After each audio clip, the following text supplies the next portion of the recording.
the recording. So hi, everyone. I'm Zach Ellis, the founder and CEO of TheirStory, and I am incredibly excited today to be joined by Margie Varuska and Marcy Atwood. Margie, retired Lieutenant Colonel with the United States Air Force and Women Military Aviators Historical Committee member, along with Marcy, retired Colonel with the United States Air Force. And so today, absolute honor to be interviewing essentially them both about their oral history project and kind of how it got started, what was the context, what were challenges along the way, how they overcome those, how have they been using their story, lessons learned, all of the above. So hopefully you'll all be able to have some takeaways as well for your own oral history initiatives, and at the very least, we'll enjoy, I'm sure, hearing about their story. So a little bit of housekeeping. One is that we're recording today's webinar. So if you do have to leave early, Jacob, you'll still be able to catch the rest of it, or for anyone who wants to pass along the recording to others, we're going to be preserving the recording at permanent.org and also making the recording publicly accessible on TheirStory's aviary instance, and WMA may certainly publish and use the recording, however, they might as well, so keep a lookout for that. And definitely, I wanted to get things started by having everyone introduce themselves. We have an intimate environment today and want to make sure that you all take away as much as you can and what you're looking for. So definitely encourage you to be engaged, be active listeners, put any questions or comments that you might have in the chat, and we'll field those, as we're going, and also leave some room potentially at the end. Also, please mute if you're not speaking, because we are in an environment where everyone is on the call at the same time, and want to make sure that we can hear the presenters. So with that, as I kind of mentioned, the general arc of today's session will be a little bit about kind of following this sort of three-act structure, what the ordinary world looked like, Marcy and Margie's background a little bit about WMA, what prompted the oral history project, and then what did it really look like to get started, and how has that developed over time. And then we'll wrap with, what have we learned so far as a group, WMA, and looking to the future of what's next for the project. So with that, off we go, and I will turn it over to Margie to share her screen and introduce yourself, Marcy, and WMA. And I think you are muted, Margie.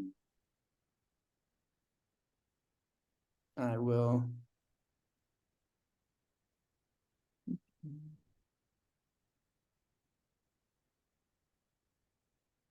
Yeah. Good. Can you hear me now? All good. All righty. Well, thank you, Zach, and thank you for the opportunity to talk about women military aviators and our oral history project. We have been in existence for 40 years now, and our main purpose is to preserve, protect, and promote the role of women in military aviation. Marcy and I are charter members of WMA, and throughout the years, we've had many different positions in the organization. But about 20 years, we came to inherit the Historical Committee, and we've been working pretty intensely in that area ever since. We'll be talking about that today, but at first I thought you might like to hear a little bit about ourselves. For me, I grew up in Gainesville, Florida. And Margie, do you have slides that you wanted to share? I thought I was. Oh, good. Are you seeing a slide? Not yet. Okay, let's see. I pressed play and it went on. You're not seeing that? Not yet. Yeah, in Zoom, maybe if you come back to share screen again. Okay, let's do share screen again. Okay, let's try it again. Yes, we can see your But you can hear me okay? Yep, can hear you okay, can see your screen. How about now? Perfect. All right, okay. Well, there's the first slide. And here's a little bit about me. As I mentioned, I grew up in Gainesville, Florida, and I guess I was about 10 years old. I had read a biography of Amelia Earhart, and I got the bug in my head to fly, and I've wanted to do so ever since. I really didn't know how I was going to get to do that, but when I was a senior in high school, I was very fortunate that year. The government opened the service academies to women, and so I applied and got in. And in June of 1976, I entered with the first class of women at the Air Force Academy in Colorado Springs. 4 years later, in 1980, I graduated, and that first picture is all the women in our class.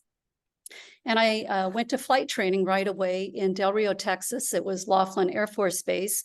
And I was very fortunate to get my first choice of aircraft. It was a C-141 four-engine jet transport. And I should mention at the time that women were not allowed to fly fighters, attack, or reconnaissance airplane because of the combat exclusion laws. And that was the law for quite some time, which we'll talk about a little bit later. I had quite a few different assignments. I flew the C-141 on a worldwide missions, and was even involved in some contingencies such as Grenada. And after the bombing at the Beirut barracks, we helped out there. And actually, we were involved in real world situations on a daily basis. I was doing that I was flying out of Charleston Air Force Base, and then the Air Force sent me to get my master's degree so that I could teach at the Air Force Academy. So 10 years after I graduated, I was back there teaching, and I was also involved in the cadet flying program with the little Cessnas in training the cadets before they went off to pilot training. I then got a really interesting assignment with Defense Intelligence Agency and became an Air Force attaché in Africa. In the Ivory Coast is where we were based, and that's where the upper right picture is from. And I flew a King Air, it was called a C-12, all over Africa in support of the embassy and United States security assistance missions over there. And then the picture just below that, I believe that was taken in Niger when we were out doing some of our liaison work. After I returned to the States, I taught at the Defense Intelligence Agency schoolhouse. I taught attachés before they went on station. And I retired in 2000 and was hired by Southwest Airlines and flew for them for 20 years as Boeing 737 captain. And just a few years ago, I retired from that. So now my husband and I live in Cape Canaveral, Florida. And I think that's enough about me. Marcy, how about you? So I joined the Air Force in 1980. I had been a high school band and choir teacher before that, and needed a job, and there were no high school jobs available. And so the Air Force recruiter was available, and I talked to them, and I selected Air Force because my dad, which you'll see in the top left corner of the slide, was a pilot during the Korean conflict stationed in Germany, where I was born. So I got a hold of him and said, if I join the Air Force, what do you think? And he said, well, they'll take care of you and I won't have to worry about you anymore. So I thought that was a pretty good endorsement for the Air Force. My first assignment was the KC-135Q model. I was a navigator. I had no desire to fly. Not like Margie, where I read a book and wanted to fly all my life. It was just something I could do. So I did it. And the best flying I had was that Q model airplane that you see me at the bottom of the ladder for, KC-135, a Boeing 707. And we were refueling the SR-71, doing operations all over the world. And I learned so much about navigation and airspace operations from that mission. I was very lucky. I got selected to be the command crew for the 15th Air Force Commander, and that's the bottom left picture. That's me with the crew. And I had an interesting interface with the general because one of the issues that women military aviators was trying to help each other with was uniform fit. And so I had this crusty old 3-star general. We were shuttling him around the world. And he took one look at the long, gorgeous red fingernails I had on and said, "How do you even operate the equipment with those things?" And I pulled out my glove. I put my glove on and I said, "It's because these gloves are men's sizes. My fingernails now go to the end of the fingertips. So now I can actually use the gloves." And that kind of quieted him down a little bit. But that was one of the things that we were dealing with as women wearing men's gear in an airplane. I come from a family of service. You know, my dad was in the Air Force. He got out when I was very young and joined the National Guard in Oregon and retired out of the National Guard there. My mother was a DoD school teacher and served overseas for 20 years before retiring. And then my brother joined the Navy, and that's his commissioning picture with the three of us in uniform. And he served 20 years as a surface warfare vessel officer on nuclear carriers. So the top right corner is the WASP. And I think that this is the most exciting part of my career, was having a relationship with the women air service pilots from World War II.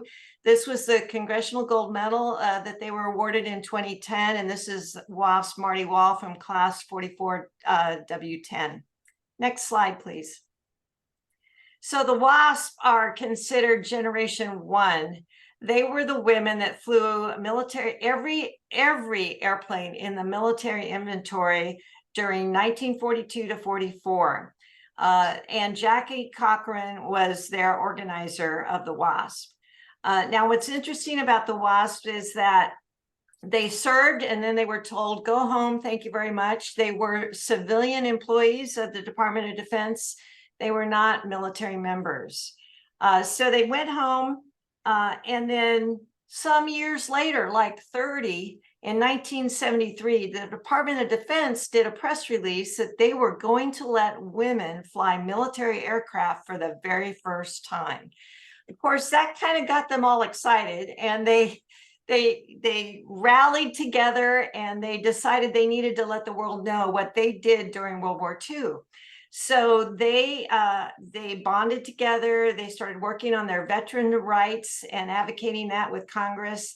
And then they realized that those young women that were going through training starting in 1973 would really need the support, because they would be probably ones or twos at each unit and by themselves. So they organized a nonprofit organization called Women Military Pilots Association in 1978. 10 of them got together and chartered that organization. And at the same time, a couple of years later, in 1981, a couple of the women that were at these units assigned by themselves got together and decided they needed to have some sort of organization and communication between us so that we could support each other. So they did a survey and came up with the answer that, yes, we would all like to have some sort of organization. So they tried to start one at that time in about 1980, 81. And then the WASP and those gals were connected, and they organized and became all one organization under the Women Military Pilots Association.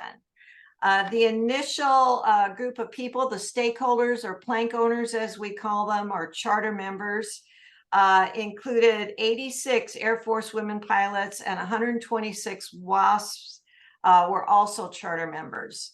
So with that, we started the Women Military Aviators, the precursor to our organization. And at the same time, the Navy was also doing that. So next slide, please. We held our first convention in May of 1983, and we had a 4-ship of women pilots flying T-38 instructors, pilots flying T-38s that flew over the Indianapolis Speedway. So Gen 2, this is what we define as Gen 2. It's the modern military women that started flying in 1973. That was led by the Army and the Navy. Air Force followed in 76, graduating in 77, and Coast Guard as well. And we flew for 20 years before the Combat Exclusion Law was changed. So because we were restricted in which airplanes we could fly, that also restricted our opportunities for promotion. And it was through that process that we had to live and work within the military system. So these are pictures of some of those things. I mean, we had the graduation of the first class from all the academies in 1980.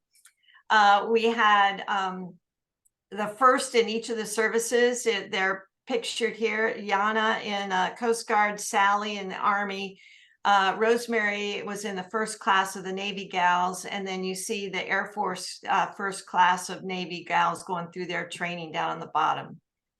Next slide.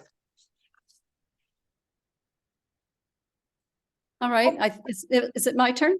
Margie, was I supposed to, you were supposed to talk to that last slide. I'm sorry. It doesn't matter whatsoever. I was just going to mention that at the time, during this first 20-year period, we changed our name. WMMPA became WMA, Women Military Aviators, because we wanted to be more inclusive. We originally started as all Air Force members, and as Marcy said, the Navy joined us a couple years later. But then we opened our membership to the Army and Coast Guard, and eventually the Marines as well. So, but we also, in addition to rated women, and that means pilots and navigators, we also realized that other aircrew members, female aircrew members, needed an organization to belong to advocate on their behalf. So we changed our bylaws to include aircrew members from all services. And aircrew members are engineers, load masters, boom operators from tanker aircraft, and other positions that they may be officer or enlisted, but they all earn wings through a flying program. So today, our membership is well over 500 members, and we include members from the active duty, the reserves, the National Guard, retirees, of course, and even a few international members. We also have an associate membership available. So if someone is affiliated with a woman military aviator, or if they're just interested in learning about our legacy and what we're all about, a person can join as an associate member. We do a lot on a yearly basis. We get together at least once, sometimes twice a year for conferences and conventions. We also do mentoring to our younger pilots and transitioning from the military to the civilian world. We have a very robust scholarship program. We keep a quarterly newsletter, which Sophia Connerly edits for us. And we're also very active on social media. I'm going to go to the next slide. One thing that we are trying to embrace right now, since the organization was started with Generation 2 pilots, we're trying to get more involvement from our Generation 3 pilots. And Marcy, why don't you go ahead and speak to that? Okay. The combat exclusion law is the break point between Generation 2, which is 1973 to 93, and Generation 3, which are combat pilots from 93 on. The combat exclusion happened because Generation 2, Margie and I, were flying contingency operations around the world, or expeditionary kinds of missions. And very often we were within firing range of surface to air missiles, and we didn't have any way to shoot back. There's numerous examples in our membership and across the Air Force and all the other services of women being in positions where that was the case. And the biggest example of that is Desert Storm 1 in 1991. That conflict in the Middle East required all available resources, air resources, like over 171,000 different sorties were flown in a 6-month period. The services could not field all those aircraft without the women. We were at that point about probably 12% of the force across the board, and less than that in aviation. but we were key in various crew positions, and they couldn't pull us out and fill us all with men in order to do that war.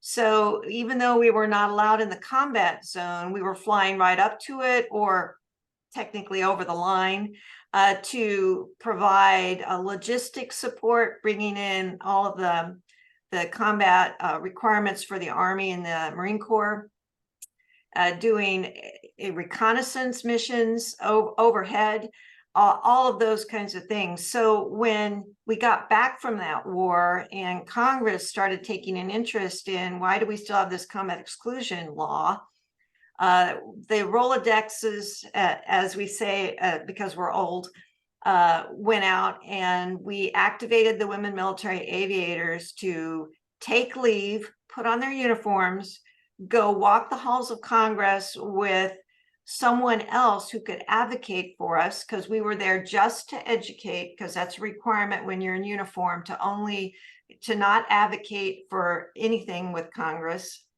except through official channels, and we were not on official duty. So we walked the halls, and we told them the missions that we had been flying for the last 20 years. And we convinced enough of the congressmen through that education process to vote for the repeal of the combat exclusion. That happened in December of 1991 when President Bush signed that law.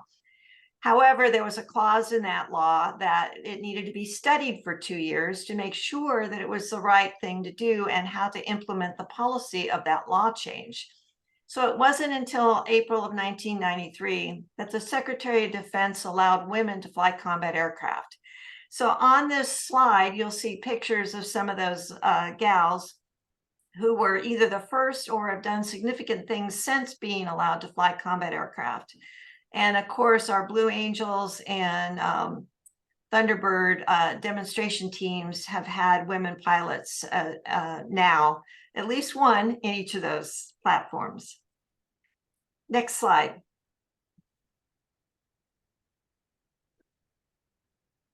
We'll stop the history lesson here and talk a little bit about our historical committee. As I mentioned before, we directly support the WMA mission, which is preserve the past, protect the present, and promote the future. We're tasked to document and preserve the true story of women military aviators for researchers, for educators, and anyone who's interested in following the legacy by archiving our activities of not just our organization, but our personal members. We have two major initiatives right now. One is maintaining our official archives at Texas Women's University, Denton, Texas. And I believe we have one of the special collections staffs with us today. Thank you very much. They have been instrumental in helping us preserve our past, and we have many different projects going on with them. They maintain a website for us, or a web page for us with digital information about our organization, and it is constantly growing and improving. They also keep our artifacts on file, documents, files, things like uniforms, flight gear, logbooks, personnel records, and so on. And all of this is so that researchers, educators, and eventually the public will be able to get a full, complete picture of the women who served in military aviation. The other big project that we have, of course, is the oral history program. And I think, Marcy, I was going to turn it back to you for that. Okay, yes. So oral history. We were doing, it started in 2016. We have our conventions in conjunction with the Women in Aviation International, Women in Aviation International Conference every year. And in 2016, they put into their Hall of Fame the first class of Air Force pilots that were women. So I took my little digital recorder and I sat down with them at a round table, and I just asked them questions about being the first class of women in the Air Force. And I still have not transcribed that transcript yet. So we have loaded it into TheirStory, however. So then we upgraded and we got video cameras, and we would go to these conferences, and any of our Hall of Famers that were inducted, we would then sit down with them, try to, in a quiet place with our video recorders, and ask them questions and try and do an oral history. And then COVID hit. And I had joined the Society of American Archivists as an associate member, since I don't have a degree in that area, because I wanted to learn about archiving, and I didn't know about the Oral History Organization, or I would have joined them as well. But they decided that year, because of COVID, to do their conference virtually. And so I was delighted with that, because I could never get off work to attend. But I went to the virtual conference, and there happened to be a seminar on oral histories. And so I was sitting in on that, and was introduced to the fact that there was this upstart brand new company called TheirStory, and that they were looking to help support people and organizations that wanted to start an oral history program. So I took down the name, Zach, and I made a phone call after the conference and talked to Zach, and he worked with us and enabled us to start working with him, and gave us a subscription for a year, and then helped work through our learning curve on how to use the system, because while we were technologically advanced in running the aircraft systems, sometimes technology with simple things like recording and websites sometimes baffles me. So that's how we got started with our oral history program. Yes, thanks to Zach, we got started. It was actually very easy. Zach, you and your staff are incredibly easy to work with and very responsive when it comes to any questions that we have. We found that TheirStory and our oral history project it's a perfect fit, and it has been a game changer for us, truly.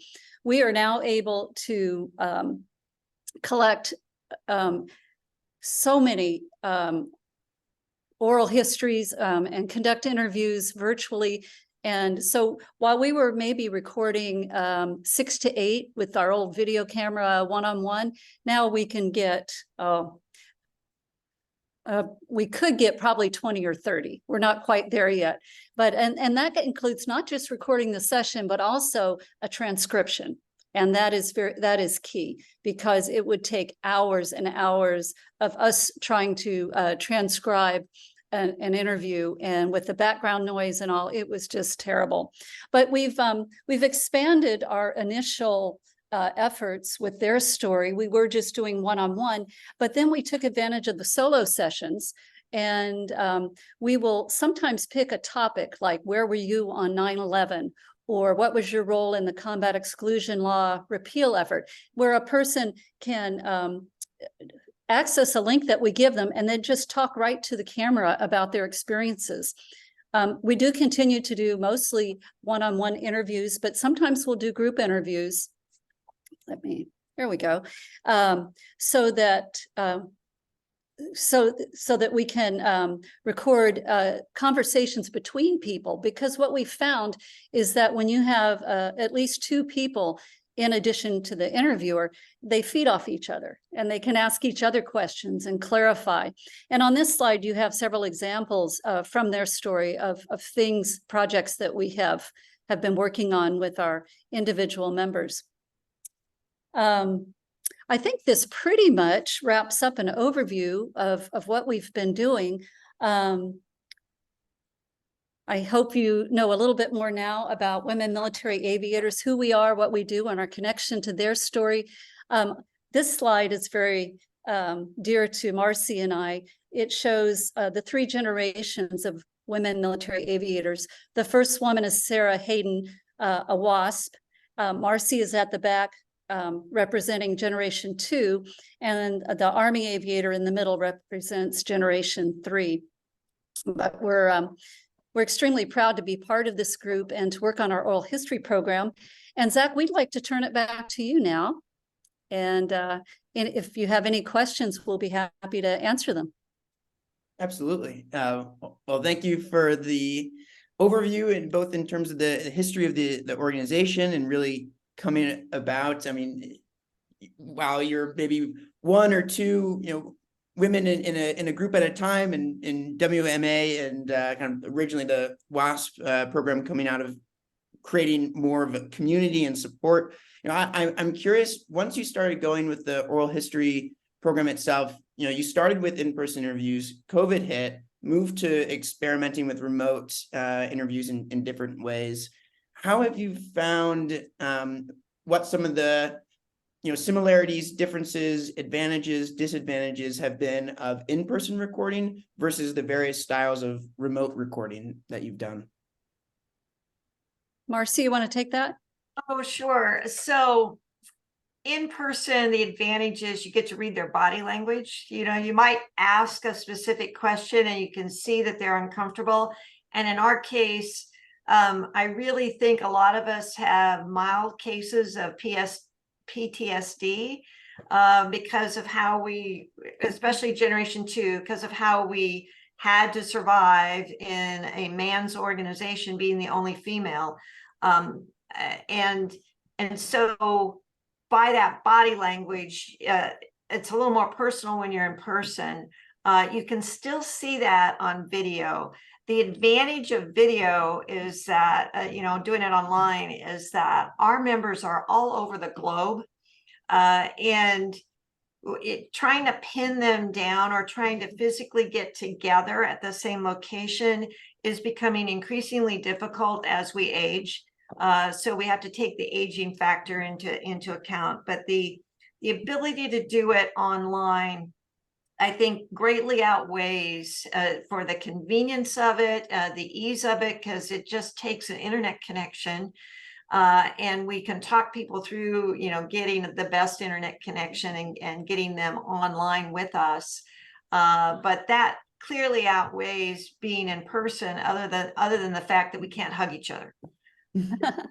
I might mention that we still do video camera interviews, because at some of our conferences, we'll get a fairly large group of women together. For instance, a class of aviators that has been inducted into the Hall of Fame. And that way we can get them all around a table. And with our video camera, we can record their discussions. However, with TheirStory, we can upload all of that information and transcribe the session. So TheirStory comes in again, even when we're still using the old-fashioned video cameras.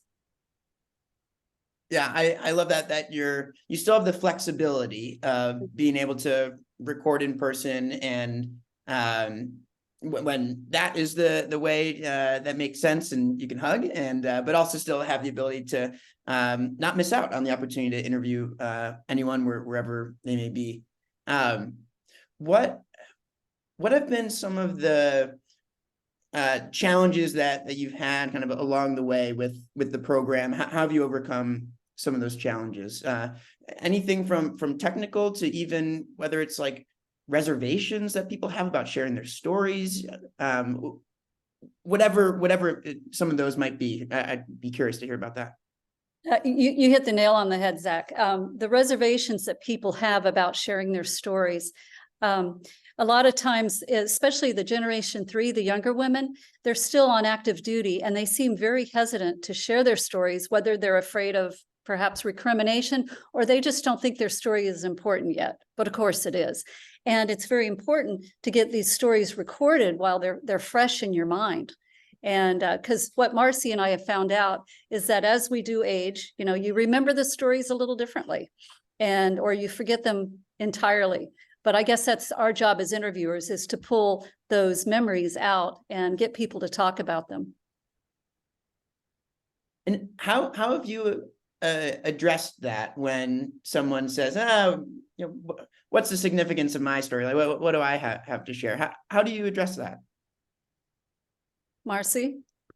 I make the argument that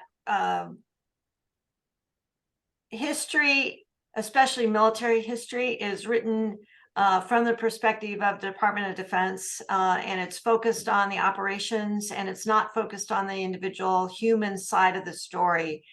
And to build the story, to tell our stories, enables future researchers to understand the impact on humanity of military operations. So I build that argument, and then I say, you may not want to say some things about some of the people that you served with. And that's understandable, because for those of us that are retired, we are still liable under the Uniform Code of Military Justice for anything that we could be charged with under that code, as long as we live, because we're receiving retirement pay. So that argument also inhibits people from speaking.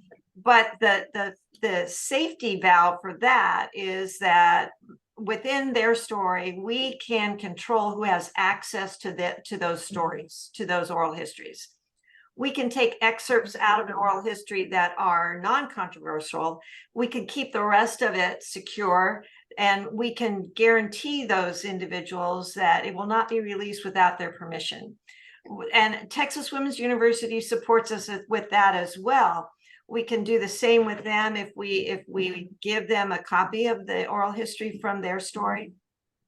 So that enables some sort of security in their minds that a story they want to tell that had an issue with an individual that they don't want that individual to know about, maybe that stays sealed until that member dies, and then it's open to the public. But the end result is researchers in the future need to be able to have access to all of these stories. And so that's the argument we try with our members to communicate. Another issue for some of them is, oh, I have to get my resume out, and then I have to take notes, and I have to remember the stories. So for that, we just say, hey, just let's get together and have a conversation. One of those last slides, you saw me and Claudia, a Coast Guard gal, doing an oral history on my video camera that we uploaded into TheirStory. She did not want to be by herself on the video. And I have another one that was like that as well, who did not want to talk about her military career. And I said, let's get together and talk about our flying at Beale, because both of us were at Beale Air Force Base, and we both flew the tankers against the SR-71. So in that discussion with the two of us on camera, I got her to talk about her career a little bit just by talking about our flying experiences. So every bit that you get down on video is important for researchers in the future. And every story is important for every organization and every human being. I love that. Kind of one, having the argument about how is this going to be used, be beneficial for future research, having that safety valve of, hey, we can have anything that you don't want to have shared, you can keep that private, just release things that in the short term that are safer to share or easier to share. Yeah, I think that approach sounds fantastic.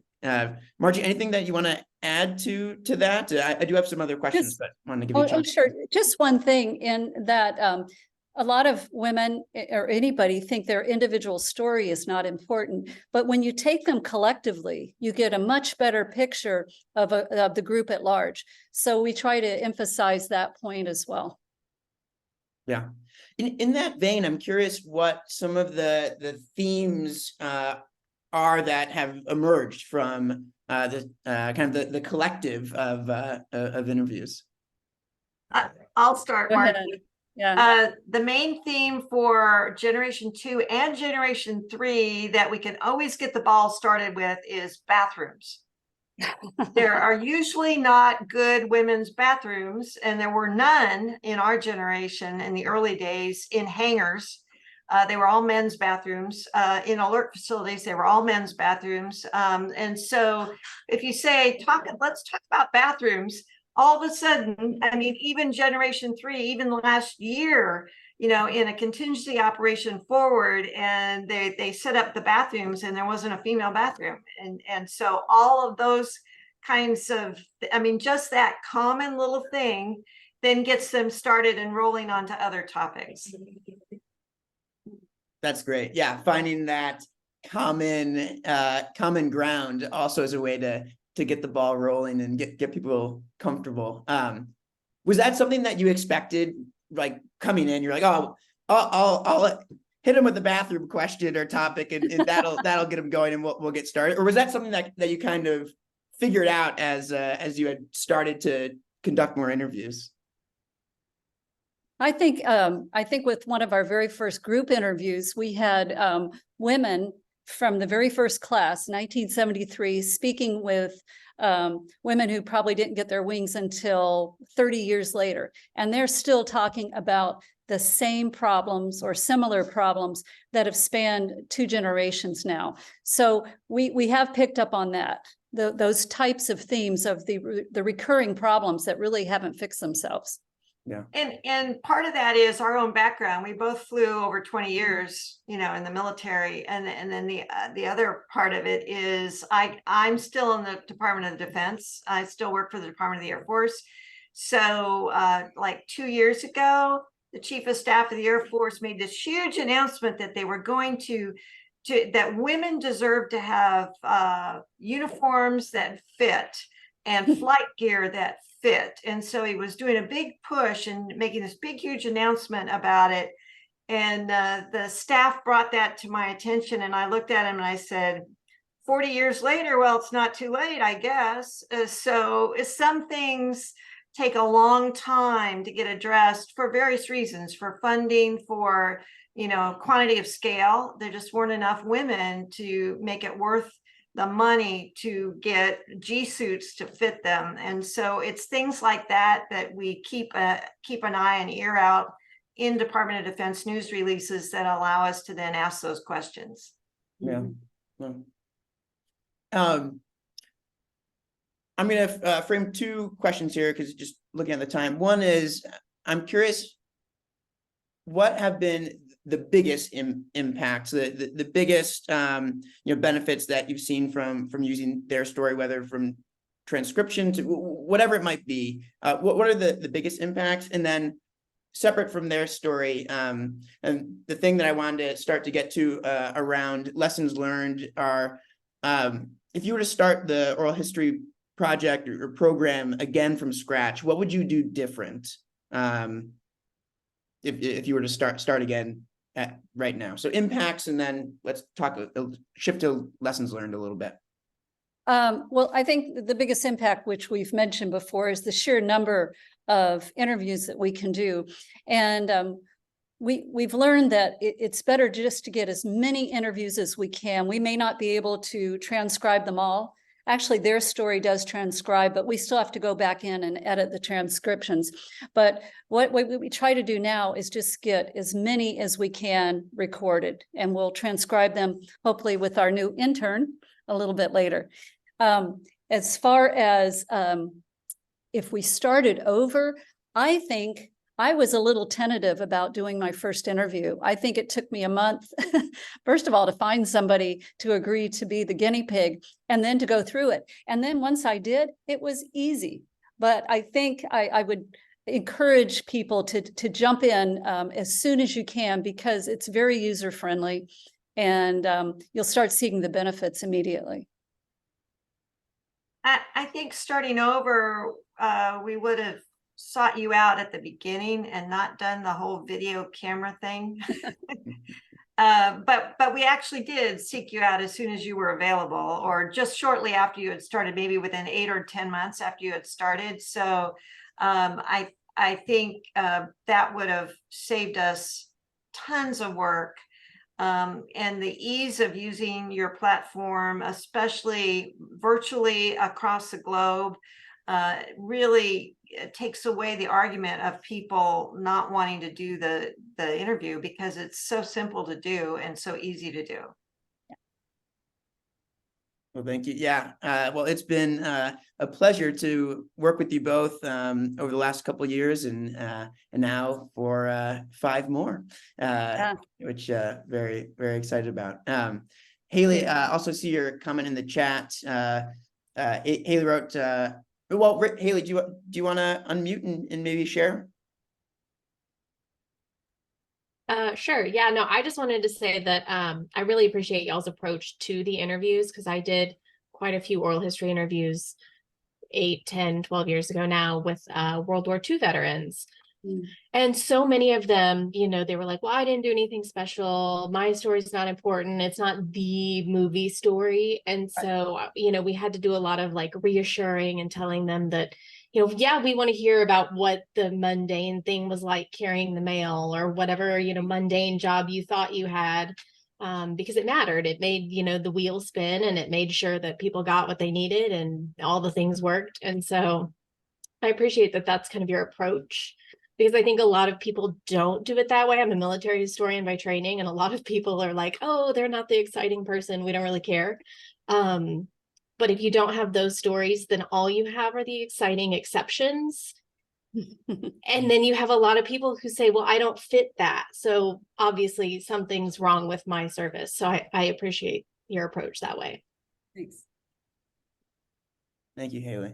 I'm curious, as we start to wrap up a little bit, you know, their story aside, and the tech and all that aside, what's been the impact to you, to the members that you've interviewed, to the organization? I mean, what have you seen as the benefit of doing the oral history program itself? I'd be curious to hear a little bit about that, and what's next for the project, and your hope for the future of WMA and the oral history program. Well, the impact is great, because when you look at the number of interviews and transcriptions that we can collect and then archive, we are fulfilling our purpose of preserving the past. So as I mentioned before, it's been a game changer for us, truly. As far as the future, we have signed on for another 5 years with TheirStory, and we're planning a 5-year plan of getting more interviews and more people involved with helping with the transcript editing, because that's one of our more time-consuming pieces right now. And so I think we're going to try to expand exponentially when it comes to collecting these interviews and stories. Marcy, did you have something? I think you said it very well. I would add that including the transcriptions, we also try and footnote everything from a military perspective, because someone just doing research may not understand the military terms. So we footnote locations, we footnote airfields that maybe no longer exist. We footnote acronyms. So the hope is, in our transcriptions that are resident at TheirStory, it will be a complete package. So and also kind of point to where to look next for some of those references that the person may talk about, because that helps a researcher, almost like a finding aid inside of the transcript. That helps the researcher know what we're talking about and give it scale and scope and location. You know, like if you say pack fleet, a Navy gal is going to know what that means. But you know, what is that? That's the Pacific Fleet, and that allows people then to go, oh, I need to look that up. And we're also trying to gather up where all the other archives for our members are resident, because some of our members have given things away to museums. And so all of that's important as well to annotate in these transcriptions. Fantastic. Any last questions from the audience, from folks here on the call? Anything else that you want to ask Marcy or Margie? I'm good. Jacob has a question. I mean, yeah, thank you. It's fascinating. And sorry, this is the dreaded, more of a comment than a question. But I just wanted to, I just wanted to follow up on what you were saying about, and as Haley mentioned as well, absolutely the value of kind of non-memorable stories or of typical stories, because yeah, when you're doing oral history, you get that a lot, and people say, well, what have I got to say? And then let's just talk. And because often, for an outsider, for someone who isn't embedded in that world, a mundane detail helps the outsider get a sense of that world, but also there's often really interesting detail buried in there that people don't realize. I said I work with the team at the British Library. We have a project called National Life Stories, and these are specifically to record longer life stories. So we do really long interviews. They're about 8 to 10 hours. Over not all in one go, I hasten to add, but sessions for people to narrate their whole life story, and part of the benefit for that is that you get that kind of granular detail and an understanding of what people were. The transcription is a bit of a bear. I will I will agree with you on that, but I just wanted to kind of say as well that put my hand up and advocate for the importance of longer, less exciting interviews, as well as a value to the historian. But no, this all sounds really fascinating. And I suppose, have you had anyone work with these materials yet, or is it just a case of building the archive and building it and they will come? Actually, we have done a good bit of work. This year marks 50 years of women military flying. The modern military, not the WASP, and 30 years of women being able to fly in combat. So there have been celebrations going this entire year long. And fortunately, we've had a lot of, we've been able to record interviews about those subjects, and a lot of that information has been used. Heidi, I see your hand up. Do you want to chime Yeah, in? can you hear me okay? Yes.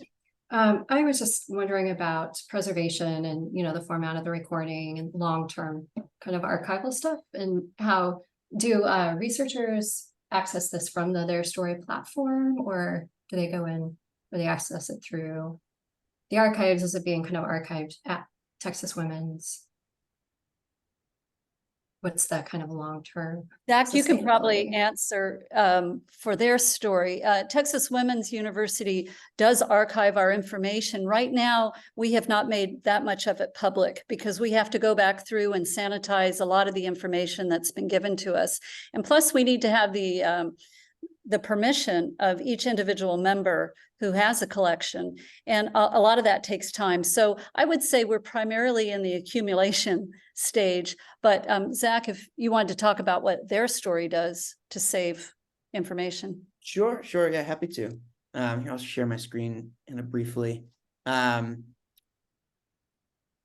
so ultimately we just released actually a couple of weeks or a couple of days ago, I take that back, a new capability that allows organizations to create view-only accounts. So you could essentially give access to a researcher, but for the most part, organizations have used TheirStory as their private hub, if you will, for streamlining collection, AI transcription, transcript editing. I'll show that really briefly in a moment, and then getting that data out and getting that into whatever preservation or access systems the organization is using. And we just adhere to kind of metadata standards and interoperable formats and so on. But you can, as you organize recordings, kind of following a visual paradigm of Google Drive here, you can actually add recordings to more than one say folder. And so you can have a folder that is just for internal use, and you could have a folder that you give access to for, say,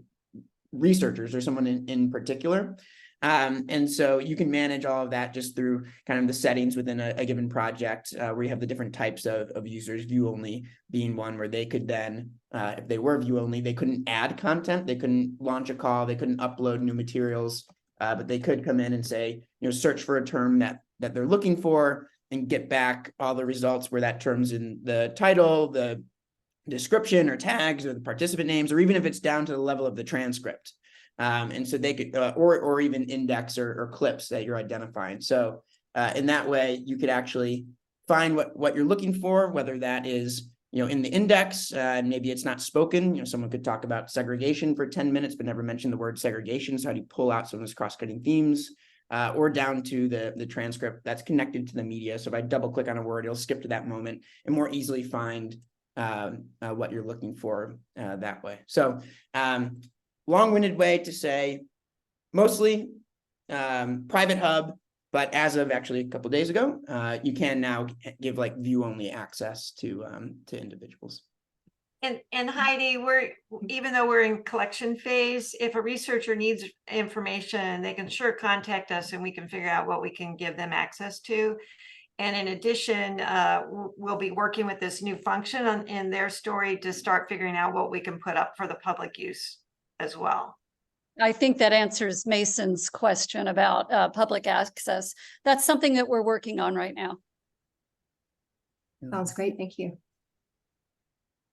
Any other questions before we go to last comments here? Awesome. Margie, anything else that you'd like to share before we wrap? Anything you feel remiss not to share before we wrap up for today? Well, I do want to. Go ahead, Marcy. Sorry, I do want to thank you, Zach, and your team, because you really have been patient with us as we've had a high learning curve with TheirStory. And we look forward to working with you for the next 5 years, and we're very excited about it. Yes, Zach, thanks so much. We wouldn't have the program we do today were it not for you and TheirStory. Thank you. Absolute honor to work with you both. And yeah, no, here's to another 5 years of telling the stories of, pioneering generations of women military aviators. So thank you to you both. Thank you everyone who joined today and for being really engaged and chiming in, asking questions. I hope you all came away with what you were looking for and are feeling a little more inspired to keep going or get started with your own oral history projects. So have a great Thursday, everyone, and take care. Thank you.